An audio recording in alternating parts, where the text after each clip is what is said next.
Hello and welcome back to the fourth and final Strong Collectors quick update on the All Stars 6 voting.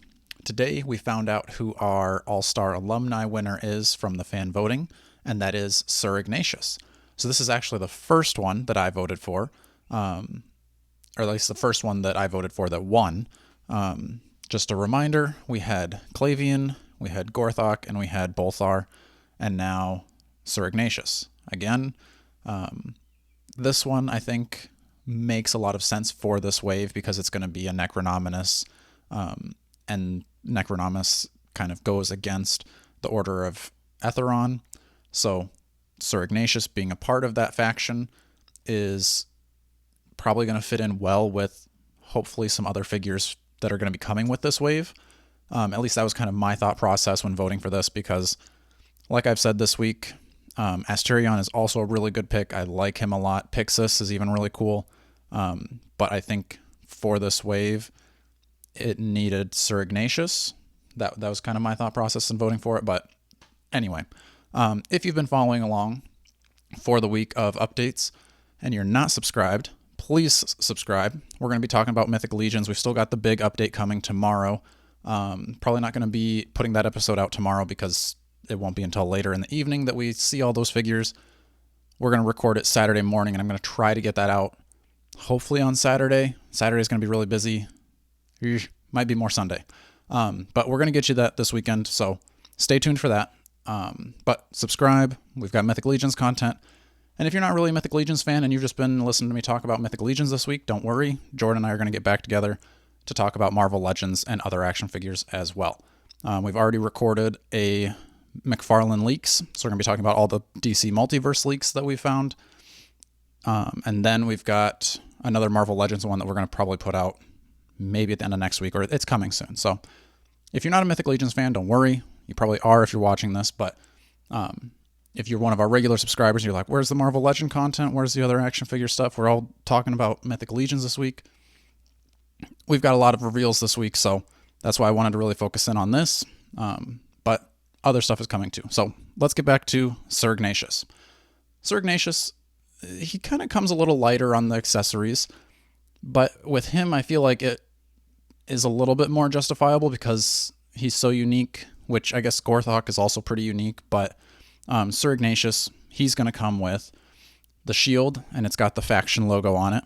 He's got a spear, he's got a sword, the belt, like all Mythic Legions pretty much come with, and then he's got the shoulder pauldrons. So admittedly, really not a ton of accessories there, but like I said, he's a pretty unique character. The armor on him, I think, is one of the big reasons why people, like even customizers, even though he's got parts that are pretty common, I think his color scheme is pretty hard to match. It's that kind of pearlescent white. He's got some like purples and golds. He's got the feather kind of wings on his helmet. I think this figure is going to look really cool on a shelf. I even showed it to my wife. She was pretty impressed with it. It's always hard to impress her with action figures, but even she thought he was pretty cool.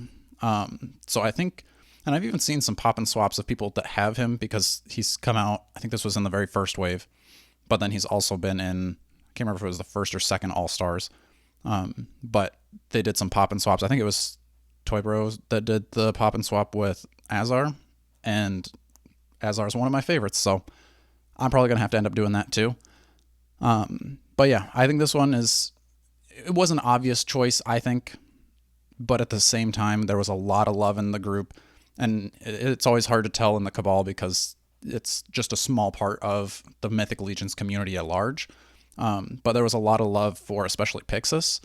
I didn't see quite as much love for Asterion, but he was one that like I would have actually liked to get multiples of to customize. I don't know if I'll need multiples of Sir Ignatius. For sure, I'm going to need at least one. Maybe I'll get two to do some pop and swaps, but there's probably going to be too much other good stuff coming that it's just not going to make sense. So for sure, one Sir Ignatius.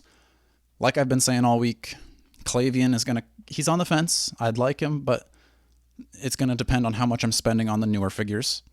Bolthar, not going to need him, I don't think. And same with Gorthok. Probably a pass for me. But again, all these figures that are coming out are older figures, so it makes sense that they would have won these all-star votes. They're harder to track down in the secondary market, and if you do find them, probably going to have to pay quite a bit to get them. So it all makes sense. And there's going to be another All-Stars wave next year. So all those ones that if you voted for them and they didn't get in this year, you've always got a chance to vote again next year. But that's going to be it for Sir Ignatius. Like I said, if you're not following and subscribing yet, please do that. Leave me a comment down below. Are you excited about Sir Ignatius? I think this one I've seen the most excitement for in the Cabal. Like I said, it's a small part of the community, so obviously all of these figures are going to have quite a bit of excitement because they had the most votes. And even Jeremy was saying last night in his update video, the Mythic Conversations, that I think it was Gorthok and Clavian were both like, or maybe it was Clavian and Borthar. I don't know. He was saying that it was like a landslide for Clavian, and then I think Borthar was pretty close behind, and then I was kind of saying like I liked Bromden a little bit better, and I guess he was like kind of in that, like he was close to winning, but not quite there, so maybe I should have voted for him to push him over the edge, but stay tuned. We're going to have, the next episode will be the big reveal of everything. That's going to be live. I don't know what channel it'll be on, maybe Four Horsemen's, but that'll be tomorrow around 7:30, depending on your time zone. Just check Four Horsemen stuff. It's probably going to be all over the Cabal too. So stay tuned for more Mythic Legion talks. And until next time, stay strong.